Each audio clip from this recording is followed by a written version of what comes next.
When I was 7 years old, my parents broke up, and a few years later, I went to Peru, which is Catholic, very, very Catholic. And the first school I went to in Peru was called Colegio de Jesus, which means the school of Jesus.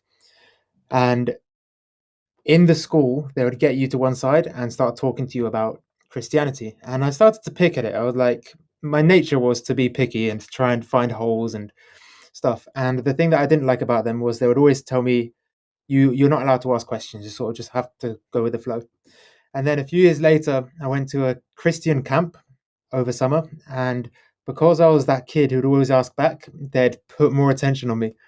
And I'd end up spending maybe 3 or 4 hours one-on-one time with the people there, just talking about Christianity. And it sort of led me to hate it. And that led me down the route of atheism. I picked so much at the religion that I was just like, there's no way this can be true. Like, this is just. I started following the atheist pages online and went down that path and became like a almost an extremist atheist at one point. I really hope people don't find my old Facebook because, yeah, some of the stuff I shared was bad. And then I came back to the UK when I was 18, and for the next 4 years, didn't even think about it. Because of business as well, I forced myself not to be in a relationship, not to go drinking, not to do anything. So in a sense, I was sort of becoming a Muslim without even knowing it. I didn't even discover Islam yet, but I didn't drink, I didn't do any drugs for like a good year and a half before Islam. No women in my life. But then my friend invited me to this university party. And during this party, I was one of the only people sober. And we were walking back, and one of the girls that he was with tripped up, and I grabbed her hand. And she was Muslim, and we ended up dating for 3 4 months maybe. And then we ended up breaking up towards the end. But in that time, I'd bought a Quran without telling her. I bought a Quran. I started reading the Quran and learning the religion. And it was about halfway through Al-Baqarah, the second chapter in the Quran, that I realized this is not really specifically a religious book. It's more a guide to life. And that's when I sort of got hooked. I was into all these self-help books, Atomic Habits and 4 Hour Work Week and stuff. And I started reading the Quran, and I was like, oh, this is actually like exactly the sort of stuff I'd like to read anyways. So I ended up reading the whole thing really quickly in about 3 weeks, and then read it again, which took me about 3 months. The second time was more to try and take it in. To be honest, the Quran's a hard book to read, so I was very confused with most of it, but I took my time on the second time.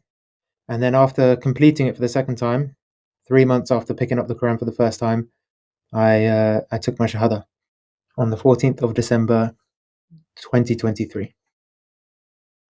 What convinced you when you were reading it? Like, what was in the Quran that made you think that, yes, this is the truth? So, whilst reading the Quran, I started to look at podcasts. One was by our good friend Jules Sullivan, the sartorial shooter. And I'd always seen Islam as something very cultural. And the people who were Muslims would always wear thobes and have long beards. And it's true, but I'd associate it with something that's just not part of my culture. So I never really thought about it. But looking into Jules' podcasts and then a few other people's podcasts, I realized that anyone can be a Muslim. There's no restrictions on how you look, what you need to be like, your culture, anything. You can just be a Muslim. And that helped me a lot. And then in the Quran as well, it was reading that it was the amount of times I'd read a passage and be like, oh, I agree with that. And then read another passage. Oh, I agree with that.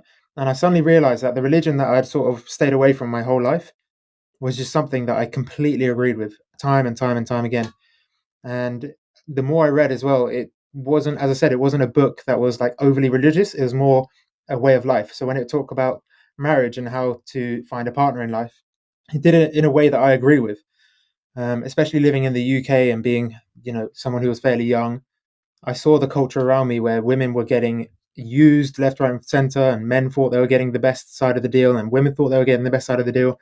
But at the end of the day, both sides were just being used, and it was just horrible. And then seeing in the Quran the exact way that I wished relationships worked, like going straight for marriage and knowing people through recommendations in like the halal way was how I already thought marriage should work. And then a few more things I learned about inheritance and the laws in Islam. And I started to realize that it's just stuff that I agree with. I just agreed with everything.